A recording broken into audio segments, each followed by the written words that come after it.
From the outset, my mother-in-law, whom I'll call Marge, has never warmed to me.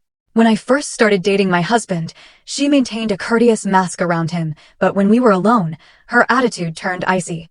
As our relationship deepened through engagement and wedding preparations, she subtly made it clear I wasn't truly part of her family. I tried to overlook her behavior, clinging to the hope she'd eventually accept me. But after my father-in-law, whom I'll refer to as Tom, passed away unexpectedly, her coldness intensified.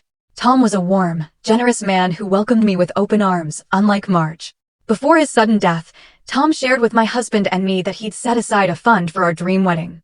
We were touched by his kindness and felt honored by his desire to make our day special. Since his passing was so sudden, nothing was documented, leaving us to trust his verbal promise and Marge's initial agreement to honor it. After Tom's death, Marge took charge of the family's finances and initially assured us the funds would be available for our wedding as Tom intended. Despite our tense relationship, I believed her. We spent months carefully planning the wedding we'd always dreamed of, reserving a venue, hiring a caterer, booking a photographer, and finalizing every detail. Marge remained mostly uninvolved in the planning, which I preferred given her hostility, though my husband and I kept her updated. We set a date, sent invitations, and included my husband's older sister, Lisa, as a bridesmaid. Lisa and I were never particularly close. She often mirrored Marge's aloofness, but we stayed polite. I hoped the wedding might bridge the gap between us.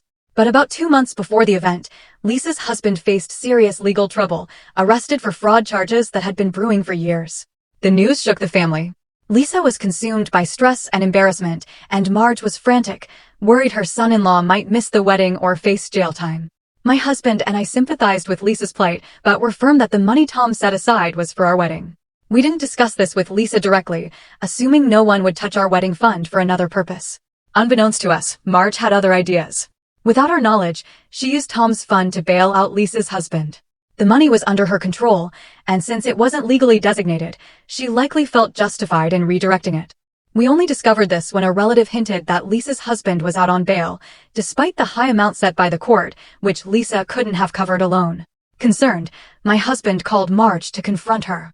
She was vague at first, saying the bail was handled, but after persistent questioning, she admitted she'd used the wedding fund. That moment is etched in my memory. Sitting beside my husband on our sofa, I watched his face drain of color with shock and anger as he put the call on speaker. Marge, defensive and tearful, insisted. In the upcoming short video, catch the complete story with the channel link provided below.